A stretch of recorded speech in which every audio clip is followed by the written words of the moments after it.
Allez, Boker Tov. Alors, on est parachat de Vayera cette semaine avec. Donc, on a l'épisode. Peut-être c'est le passage, un des passages les plus connus de la Torah. Donc, on parle de la Kedat Yitzhak. D'accord. Donc, c'est l'épreuve ultime d'Avraham Avinu. Donc, on va essayer d'un peu mieux comprendre, encore une fois cette année, le sens de la Kedat Yitzhak. Donc, comment on dit en français, la ligature de Isaac. D'accord, le sacrifice de Isaac, de Yitzhak. Où donc Abraham, on lui demande de faire l'impossible, d'accord, de prendre son fils et de le sacrifier. Vous savez que c'est écrit dans la halakha justement, c'est une règle de lire tous les jours le passage de la Kedat Yitzhak.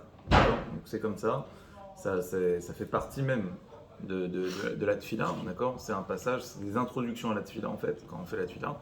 Il y a une introduction, une des introductions, c'est de lire le passage de la Kedat Yitzhak. Pourquoi ? Parce qu'on dit que ça ouvre les portes de la prière, d'accord, de mentionner, de rappeler ce mérite. Ça ouvre toutes les portes de la prière. D'ailleurs, vous avez remarqué que le passage star pendant les tfilotes de Rosh Hashanah et de Kippour, c'est toujours la Kedat Yitzhak. Okay, on ouvre le Héral, on fait Et Sha'arei Ratzon. Et Sha'arei Ratzon, c'est un chant entonné pour rappeler le mérite de la Kedat Yitzhak. Alors, on veut un peu mieux comprendre c'est quoi le mérite, c'était quoi l'épreuve de la Kedat Yitzhak. Si on devait la résumer en un seul mot, d'accord. Alors, on va essayer de voir 3 niveaux dans l'épreuve de la Kedat Yitzhak. C'était quoi véritablement l'épreuve d'Abraham ? Alors déjà, c'est intéressant de remarquer que c'est l'épreuve d'Abraham, c'est pas l'épreuve d'Israël. Okay, alors que Yitzhak lui-même, il était sacrifié. Pourquoi ? Parce que c'est toujours plus dur de vivre Al-Kiddush Hashem que de mourir Al-Kiddush Hashem. Donc Yitzhak, son épreuve, c'était de mourir. Nos cousins, ex-cousins, d'accord, ils meurent facilement à Al-Kiddush Hashem, d'accord, ils se font sauter. Mais mourir Al-Kiddush Hashem, c'est le choix d'un instant. Alors que vivre Al-Kiddush Hashem, c'est la répétition que je fais tous les moments de ma vie, d'accord. Je me soumets, je me soustrais à un ordre, à une manière de vivre. Et donc c'est un choix qui est répété, d'accord. C'est pas la folie d'un moment. Alors, c'était quoi l'épreuve de la Kedat Yitzhak ? Si je vous demande, alors pourquoi c'est dur la Kedat Yitzhak ? Et pourquoi c'est la 10e épreuve ? Pourquoi c'est la plus dure ? Alors, aller contre sa nature. Alors, avant ça, il y a, on va dire, quelque chose d'humain qu'on n'arrive pas à entendre dans la Kedat Yitzhak. Quelque chose de trop difficile. Il y a quelque chose de trop difficile de prendre un fils, d'accord, qu'on aime, et de le tuer, d'accord. Donc, humainement, c'est incompréhensible. Donc, ça, c'est le premier niveau. Le premier niveau, c'est de dire, mais humainement parlant, comment un homme il peut être capable de faire ça ? On aime tous nos enfants, d'accord ? Je pense, j'espère, d'accord ? C'est pas possible d'aller à contre-nature. Plus que ça, Abraham, il avait 2 enfants, comme vous le savez. Et donc il avait Yitzhak et Ishmaël. Quelle était la 9e épreuve ? Celle qui a précédé l'épreuve de la Kedat Yitzhak, c'était celle de renvoyer Ishmaël, d'accord ? Donc de renvoyer Agar, sa mère, et Ishmaël. Donc Sarah, elle lui a dit, elle a vu que c'était une mauvaise fréquentation, elle lui a dit sors-le de la maison. Ishmaël, il faut le sortir. Alors le texte il ramène que Abraham, pour lui, c'était très très difficile. Le Midrash il ramène que Abraham il a dit Mikol haraot era be'enav adavarazi. Parmi toutes les difficultés que j'ai eues dans ma vie, parmi toutes les épreuves que j'ai eues dans ma vie, la chose la plus difficile pour moi, c'était de renvoyer Ishmaël. C'était trop dur, très très dur. Et pourtant, le Midrash, la Torah, elle rapporte, c'est dans notre paracha, que lorsque il a dû renvoyer donc le Nahar, le jeune homme, avec sa mère, alors il y a écrit qu'il l'a pris et Vayera davar meod bene Avraham alodot beno. C'était très très très dur pour lui, ok. Et Hachem il lui a dit Alira, il lui a dit n'aie pas peur, vas-y prends-le, sors-le, ok. Et tout ce qu'elle fait ta femme, Kol asher tomar elecha Sarah shema bekola. Écoute-la. C'est de là d'ailleurs que. Vayashkem, Avraham Aboker. Avraham, il s'est levé le matin. Donc il n'a pas attendu. Vayashkem, c'est toujours au petit matin. Donc toujours, il a réalisé l'ordre, mais sans attendre. Vayashkem, ça veut dire il l'a fait avec empressement. Baboker, Vaikar Lechem. Et il a pris quoi ? Qu'est-ce qu'il lui a donné ? au petit Gazaoui, là je sais que vous imaginez ça, ouais, imaginez-vous, on vous met face à l'épreuve, ok? Alors là vous dites, oh, je m'en fous, mais si vous êtes devant un petit enfant, d'accord? Et on vous dit, allez-y, vous devez le lâcher, l'abandonner dans le désert, d'accord? Alors là, c'est votre ennemi, d'accord? Donc peut-être ça va être plus facile, mais quand c'est votre fils, ok? Et c'est impossible de faire ça, d'accord? Et lui, il n'a pas reculé devant l'épreuve. Qu'est-ce qu'il a pris? Il a pris un peu de pain. Alors le Midrash, il dit, Vaikar lechem, un seul pain, d'accord? Il lui a donné une ration, une baguette, d'accord? Ok? Vechemat maïm, et une petite gourde d'eau. Vaïten el agar, et il l'a donné à la mer, d'accord? Il leur a pas donné des provisions pour 18 jours. Donc il les abandonne dans le désert, il leur donne un morceau de pain et une petite gourde, d'accord? C'est tout. Ok? Vaïten el agar, sam ashirma. Et qu'est-ce qu'elle a fait Agar? Elle a pris l'enfant, le petit enfant, elle l'a mis sur ses épaules.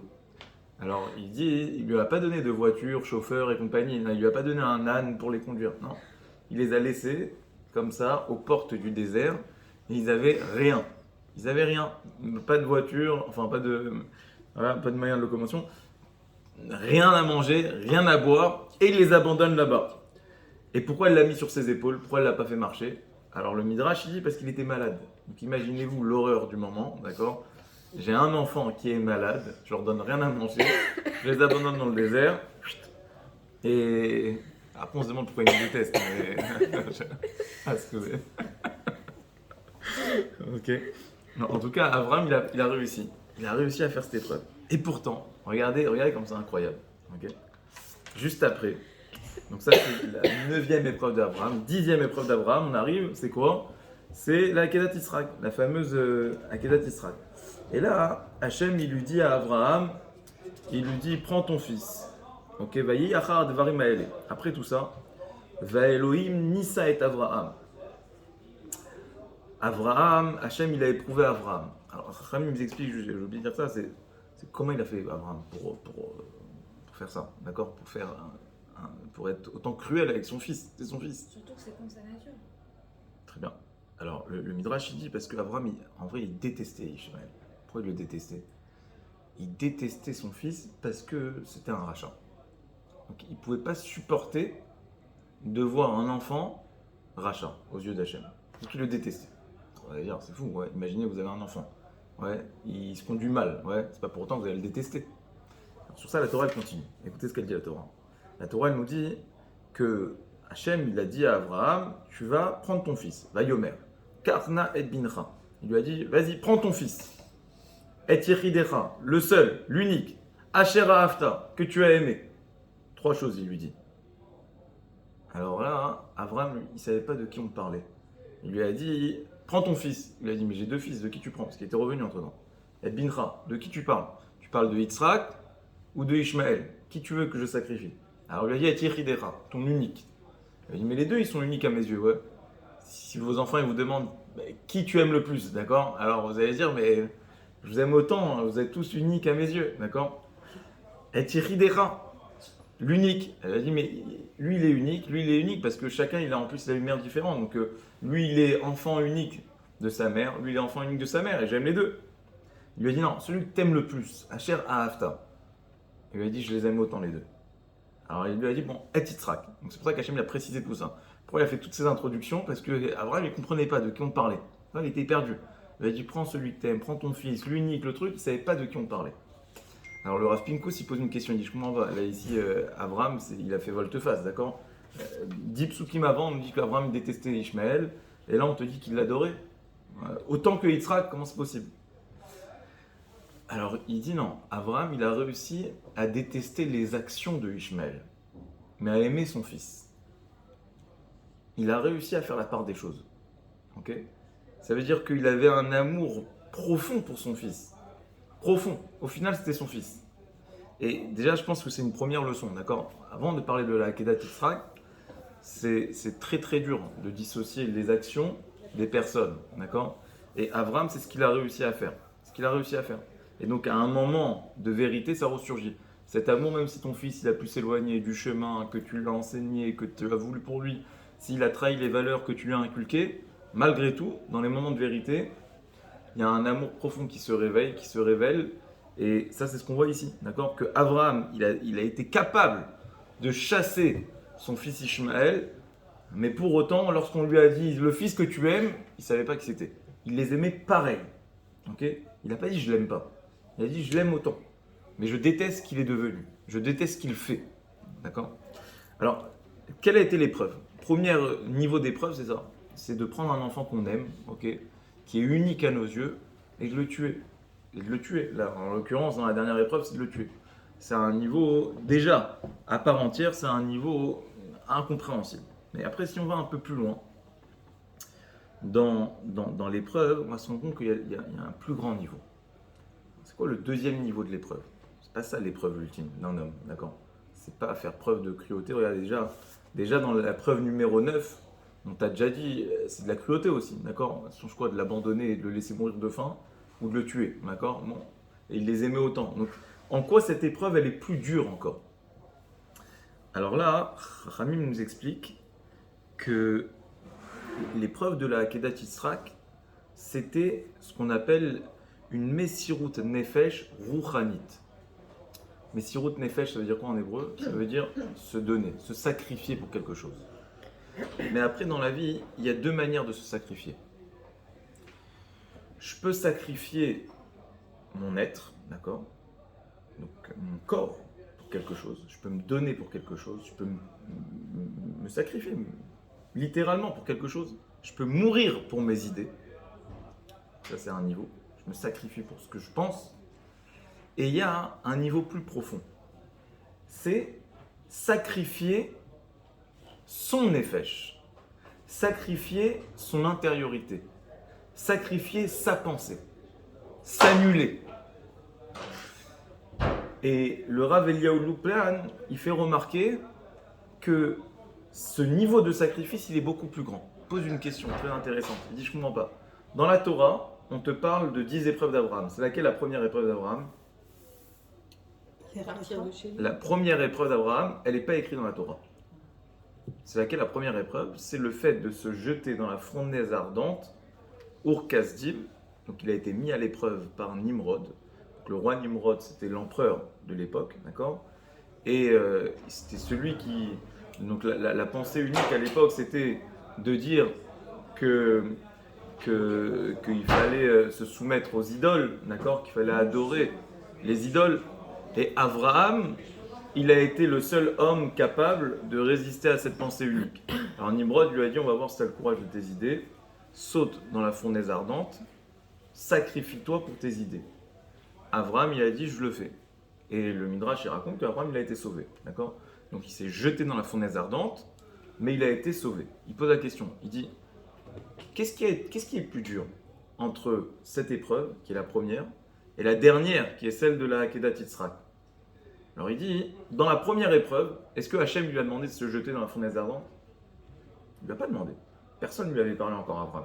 Mais il avait l'intime conviction qu'il y avait un Dieu quelque part, et que ce Dieu, il était là pour répondre, pour le répondre. Non, Abraham, il a eu la force d'âme de se jeter dans la fournaise ardente sans que personne lui demande. Dans la dernière épreuve, alors certes c'est une grande épreuve, d'accord? Va prendre ton fils, tue-le. Mais c'est Hachem qui te le dit. Donc imaginez, vous parlez avec Dieu, d'accord? Donc il était coutumier du fait, d'accord? Il parlait avec Dieu, il était habitué à ça. Et Hachem, il lui dit, vas-y, tue ton fils. Alors c'est vrai qu'il y a une épreuve, mais malgré tout, c'est Dieu qui te l'a dit, d'accord? Donc il y a une épreuve, c'est difficile, mais tu es en de bonnes mains, d'accord? Tu es en contact direct, tu as la connexion. Alors que dans la première épreuve, tu n'avais pas. Donc il dit finalement, la première épreuve, elle est plus grande que la dernière épreuve. Parce que là, c'est Dieu qui te l'a dit, là, c'est personne qui te l'a dit. Là, tu te tues, tu meurs pour tes idées. Et là, tu vas sacrifier ton fils, mais toi, tu restes vivant. Donc il dit, pourquoi? Comment ça se fait que la dernière épreuve, elle est plus grande? Alors il dit, non. La dernière épreuve, comment ça se fait qu'elle est plus grande que la première? Alors il répond, le Rav Eliyahu Louplan, la chose suivante. Il dit, en fait, c'est deux types de sacrifices. Le premier sacrifice, c'est je vais mourir par amour pour mes idées. Donc en fait, en mourant, j'existe. Je m'annule, mais en m'annulant, je vais exister. Alors que la dernière, c'est je vais rester vivant, mais je vais m'annuler en restant vivant. Donc je vais mourir de l'intérieur. La première, c'est je sacrifie mon corps pour mon âme, pour mes idées. Et je suis capable de faire. La dernière, c'est non. C'est l'inverse. C'est mon corps, il reste bien là, mais on me demande de me vider de ce qui est ma raison de vivre. On me demande de rester vivant et d'aller à contre-courant de ce que j'ai prêché toute ma vie. Abraham, c'était qui? Abraham, c'était Isha Chesed. C'était l'homme de l'amour, de la vérité. Il convertissait les gens. Mais c'était quoi le message qu'il transmettait? Il disait, regardez, ne vous soumettez pas aux idoles. C'est une religion qui vous mène justement au combat, qui vous mène à la guerre, qui vous mène à toutes sortes de choses qui sont négatives. Non, au contraire. Lui, il était pour une religion d'amour, et Dieu il nous aime, et Dieu... Et qu'est-ce qu'on lui demande de faire? À la fin de sa vie, on lui dit, maintenant regarde, tu vas clamer haut et fort, et tu vas dire l'inverse de ce que toute ta vie tu as dit. Et tu dois rester là, vivant. D'accord? Quand imaginez quelqu'un, il est élu, il est président, d'accord? On lui dit maintenant, ok, toute ta vie, tu as dit comme ça, comme ça, comme ça, comme ça, ok? Tu as été dans un sens, et dès que tu deviens celui qui dirige, finalement, on te dit maintenant, tu fais exactement l'inverse de ce que tu penses, d'accord? C'est terrible, ok?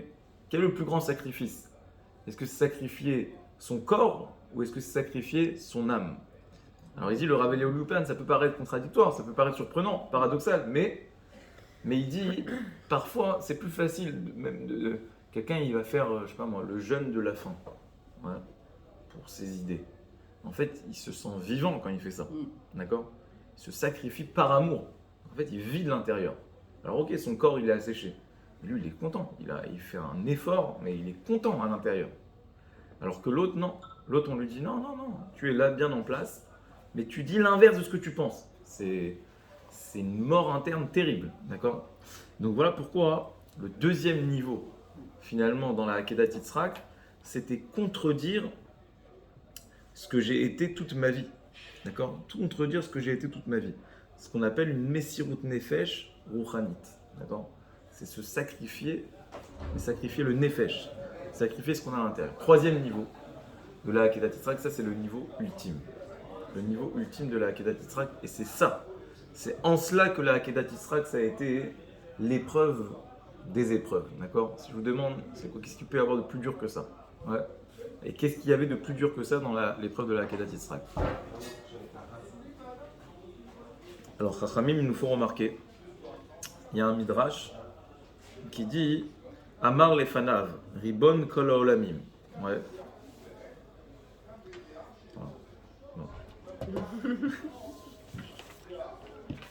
Ok. Non, parce que dans le cours, il y a 4 pages. Ok. Donc là, on est là. Il dit, bon, alors on fera la moitié, c'est pas grave. Ok. Non, c'est pas grave. Ok. Amar les fanab. Ribon kol haolamim. Ouais. Il lui a dit, Ribon kol haolamim. Besha'a she'amarti lecha, she'amartani. Il lui a dit, Dieu, lorsque tu m'as dit, Kachna et bincha, prends ton fils. Alors, Abraham, il a dit à Hachem, j'aurais pu te répondre, mais comment tu me dis de tuer mon fils? Arrête, tu m'as déjà dit, et-moi la martali, hier, dans les versets, regardez, on n'a pas le temps de lire tous les versets, mais juste avant, Dieu, il a annoncé à Abraham qu'il allait avoir une descendance, et que cette descendance, elle allait passer par qui? Par Yitzhak, qui bé Yitzhak, qui carré les Chazara. C'est par Yitzhak que ta descendance va passer. Donc il lui dit, je comprends pas, tu me dis une chose et son contraire. Je te contredis. Hier, tu m'as dit que j'allais avoir une descendance et que cette descendance allait passer par Yitzhak. J'aurais pensé que c'est par Ishmaël, là maintenant, tu me demandes de tuer Yitzhak. Non. Tu m'as dit, t'inquiète pas, tu vas avoir un fils, ce fils c'est Yitzhak et toute ta descendance elle va passer par lui. Aujourd'hui, qu'est-ce que tu me dis? Tu me dis tue-le. Donc moi, j'ai une contradiction. En dehors maintenant des problèmes existentiels que moi j'ai, que je ressens à l'intérieur, moi je suis un homme de chesed, tu me demandes d'aller à la contre-nature et ça, ok, très bien. Tout ça, c'est de la poésie. Ok, je vais à contre-nature, ok, je suis capable d'aller à contre-nature, je vais à contre-nature. Ça, c'était le niveau 2. Mais niveau 3, c'est quand je ne comprends plus la Hanaga d'Hachem. C'est-à-dire que Dieu, il me dit des choses, une chose et son contraire. Très clairement, il m'a dit une chose, et là, il me dit son contraire. Et moi, je dois continuer à croire. Mais à croire en quoi? Je dois croire en A ou en B. Il m'a dit les deux. Il m'a dit, Yitzhak, ça va être ta descendance. Et après, il me dit, tu Yitzhak. Alors qu'est-ce que je dois faire? Et donc ça, c'est le niveau de Emouna le plus profond. c'est quand tu as comme des formes de requêtes vis-à-vis d'Akadosh Baruch Hu, tu dis je comprends pas. Tu m'as dit sois religieux, tu vas avoir la bracha, dès que je suis religieux, tac, c'est la catastrophe. Tu m'as dit sois religieux, dès que je suis religieux, il n'y a plus la santé, il n'y a plus. Tout part en caca. Les enfants, alors je comprends pas, il y a des contradictions, d'accord? Quand on arrive à faire émerger des contradictions et qu'on continue à croire, ça c'est le niveau le plus grand. Et ça, cette chose-là, qui c'est qui me l'a enseigné? C'est Avraham Avinu. Avraham Avinu, il n'a pas dit à Hachem, il lui a dit dans la Torah, tu as dit on n'a pas le droit de tuer. Il aurait pu lui poser ça comme question. Il aurait pu lui dire, ouais, mais comment tu me dis de tuer? Dans la Torah, il y a écrit on n'a pas le droit de tuer. Dans la Torah, il y a écrit, vous savez qu'il y avait un rituel à l'époque où ils prenaient leurs enfants, d'accord, et ils les sacrifiaient, ils les donnaient en offrande à leur Dieu, d'accord. C'était un rituel comme ça. Ça s'appelait, ils prenaient leur fils et ils le donnaient au molaire, ok. Le molaire, c'était une idole, d'accord. Ils prenaient leur fils et ils le sacrifiaient. Et Abraham, il se moquait de ça toute sa vie. Il disait, mais vous êtes fous, okay, vous êtes tombés sur la tête. Prenez vos enfants, vous les avez. Et toi, maintenant, tu me dis de faire ça. C'était pas ça la question d'Abraham. Abraham, il n'a pas dit à Hachem, mais comment tu me dis de faire ça? Abraham, cette question, c'était, tu m'as dit hier que j'allais avoir un enfant, ça allait être le porteur de ma descendance, et maintenant tu me dis son contraire. J'ai pas une question, j'ai une contradiction. Je te contredis. Et ça, c'était la grande question de Abraham. Alors, Hachem, qu'est-ce qu'il lui a répondu à cette question?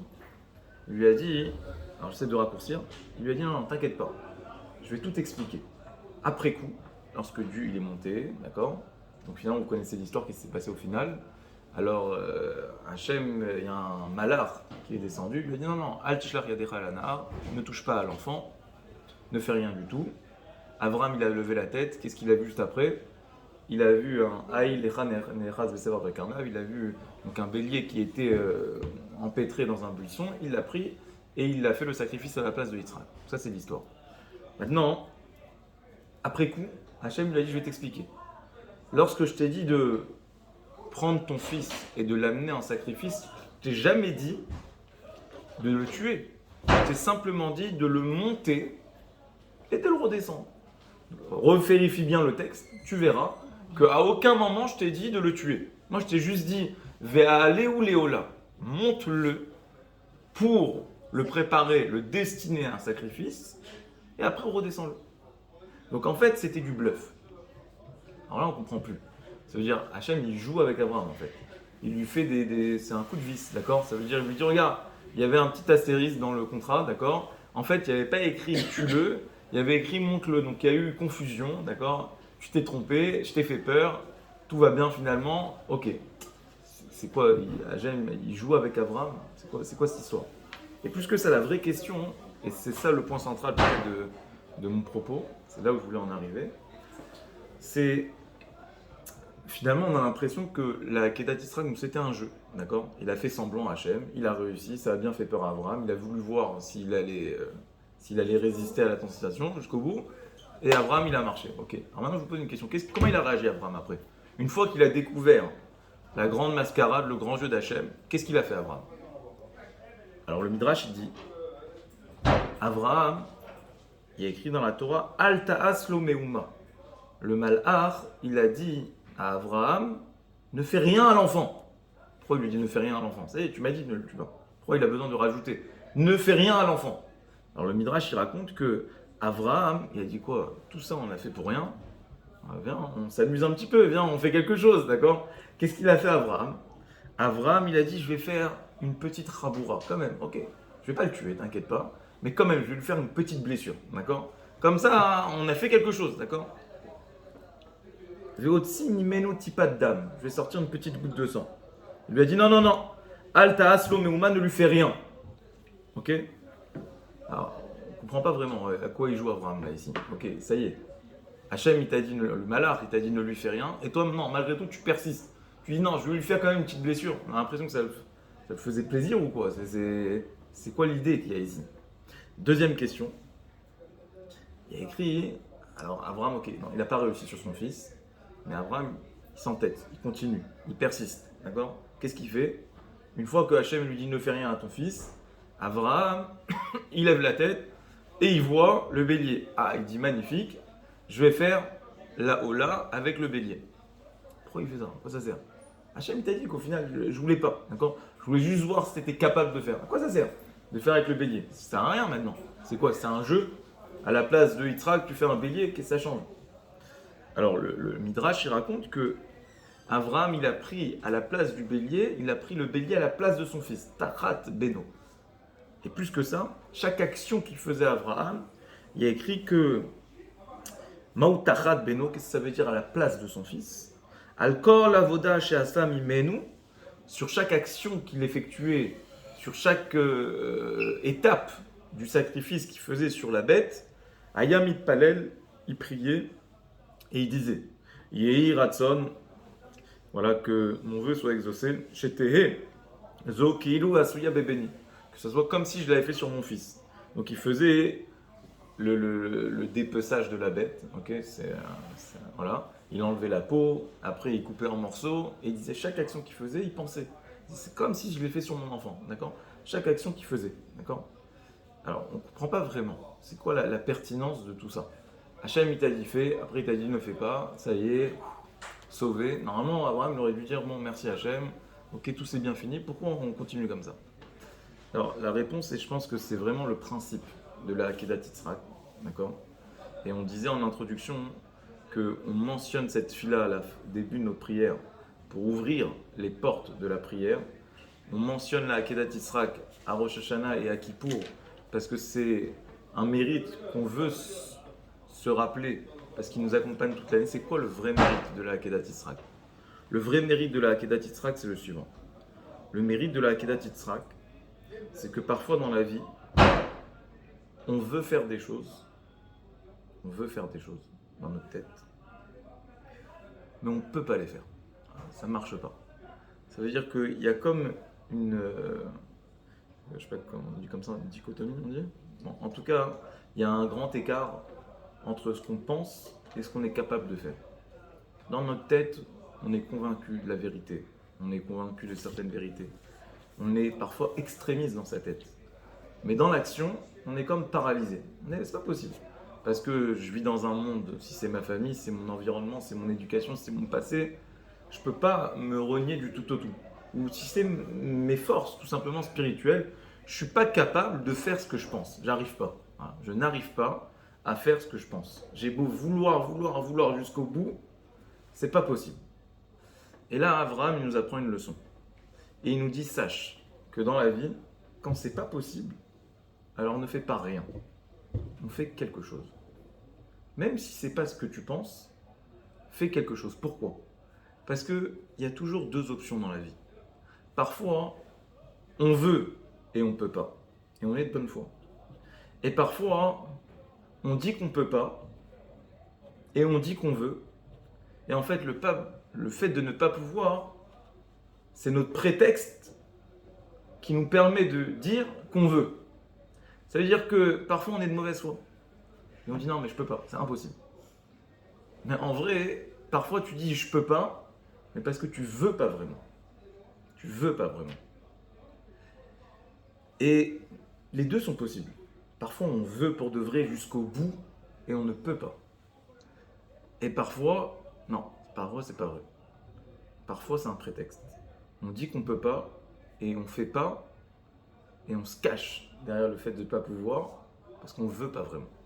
Et si on voulait vraiment, on ferait. Et là, Abraham, il te dit, tu veux savoir, c'est ça le test de la Akedat Yitzhak. En fait, le test de la Akedat Yitzhak, c'était pas est-ce que Abraham il allait être capable de sacrifier Yitzhak. Abraham, il a été capable de renvoyer Ishmaël, de le jeter avec une gourde d'eau, d'accord, alors qu'il aimait tout autant que Yitzhak, d'accord. C'est même presque plus cruel, j'allais dire, d'accord. Il les aimait tout autant, les deux. On vient de voir. Nous, on est juifs, donc on a l'impression qu'il aimait plus Yitzhak que Ishmaël, c'est faux. C'est faux. Abraham, il aimait autant Yitzhak que Ishmaël. Et il a été capable, qu'est-ce qui est pire? De mourir par la faim ou de mourir d'une saignée, d'accord? Qu'est-ce qui est pire? Non mais c'est vrai, si on est dans les détails, d'accord, de comment je vais tuer mon fils, ok? Eh ben, je suis désolé, mais c'est pire de tuer son fils mourant de faim, d'accord? Tu lui lâches aucune chance. Tu l'envoies dans le désert, il est malade le petit, tu l'envoies dans le désert avec une gourde d'eau et avec un morceau de pain, comme ça tu tiens un petit peu, juste le temps d'être bien dans le désert, et après, tu meurs, d'accord? C'est terrible, c'est cruel. Donc Abraham, il a montré qu'il était capable de ça. Donc l'épreuve de la Akedat Yisraël, elle n'était pas là. C'était pas ça. Alors moi, je vous pose une question. Quel est l'intérêt de montrer qu'il est capable de ça? Parce qu'il fallait qu'Abraham il montre que je suis capable d'aller à contre-nature pour Dieu. C'est-à-dire qu'Abraham c'était un homme de chesed et Dieu il te demande d'aller à contre-nature. Donc ça il a été capable de le faire, d'aller à contre-nature. Ok, très bien.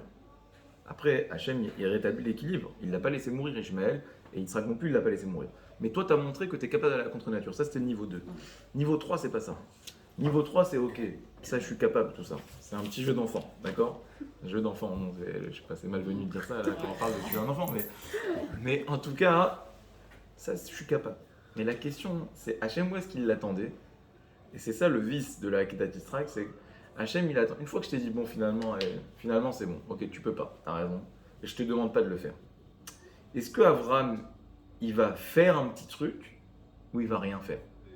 Ouais, c'est comme quand, je sais pas moi, j'ai pas d'exemple qui me vient en tête, mais je pense que ça peut être très parlant, ouais.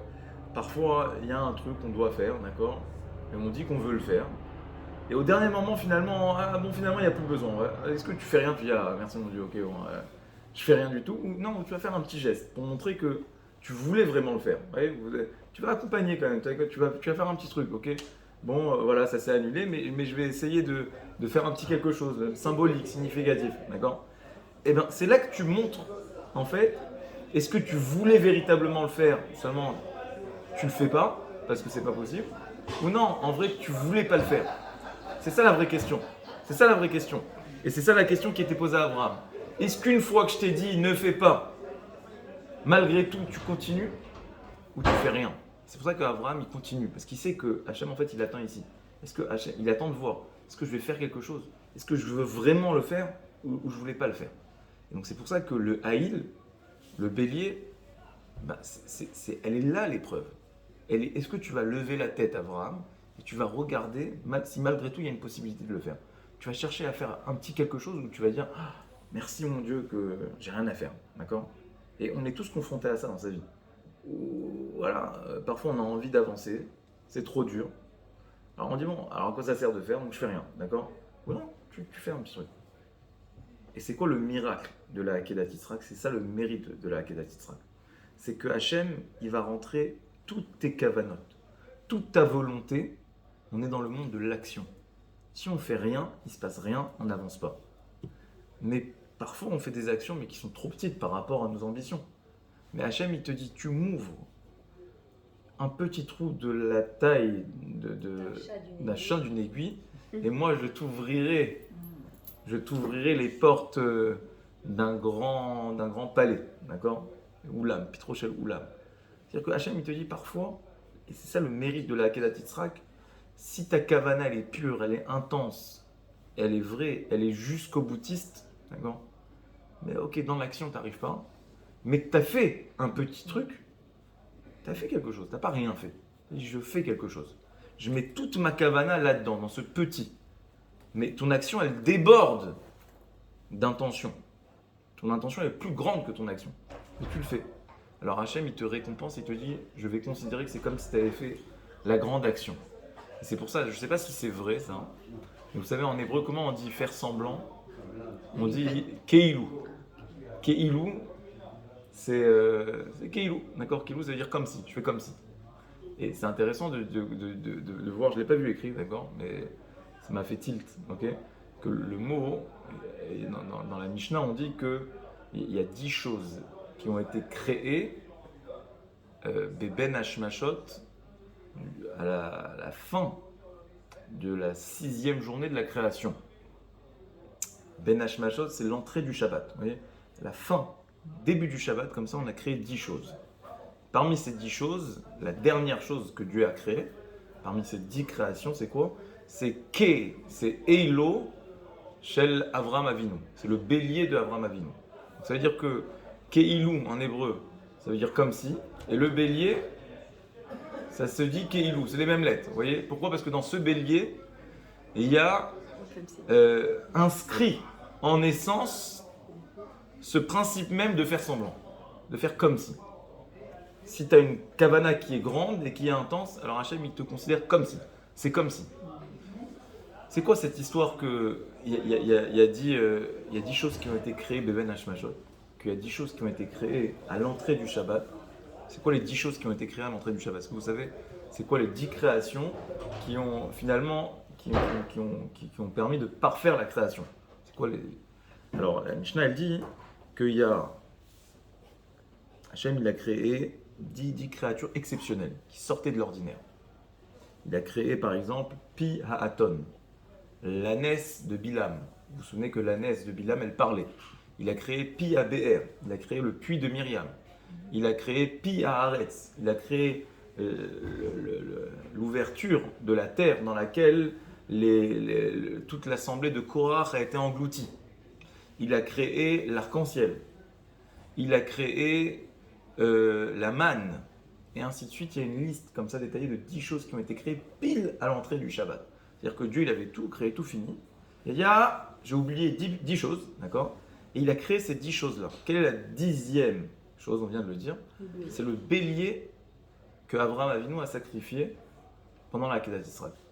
Alors, il dit le Maharal de Prague, il dit, mais pourquoi ces choses-là? Qu'est-ce qu'ils ont de particulier pour avoir été créés à cet instant T? Alors, il dit, qu'est-ce que ça représente Ben Hashmashot? Ben Hashmashot, vous savez, c'est le moment de l'entrée de Shabbat, d'accord? C'est le moment où, entre le coucher du soleil et la tombée de la nuit. Il dit, c'est quoi ce moment? Qu'est-ce qu'il veut dire ce moment? En fait, ce moment, c'est le moment, comme on dit dans l'Havdalah. On dit, quand on sort du Shabbat, on passe Ben Kodesh Lechol. Okay? On sort du Kodesh et on va dans le Chol. La même chose, Ben Hashmashot de l'entrée de Shabbat, c'est Ben Chol les Kodesh. C'est-à-dire qu'on est à mi-chemin, on a un pied dedans, un pied dehors. C'est un peu Kodesh, c'est un peu surnaturel, c'est un peu naturel, c'est entre les deux. Toutes ces créations, elles ont quelque chose de surnaturel. Elles portent en elles le miracle. Mais en même temps, elles sont naturelles. C'est-à-dire, c'était une ânesse, mais c'est une ânesse qui parlait. Bon, ça peut exister. Ok? C'était un puits, mais c'était un puits ambulant. Donc, c'était des créatures qui étaient hybrides, d'accord? Elles étaient un petit peu comme ça, un petit peu comme ça.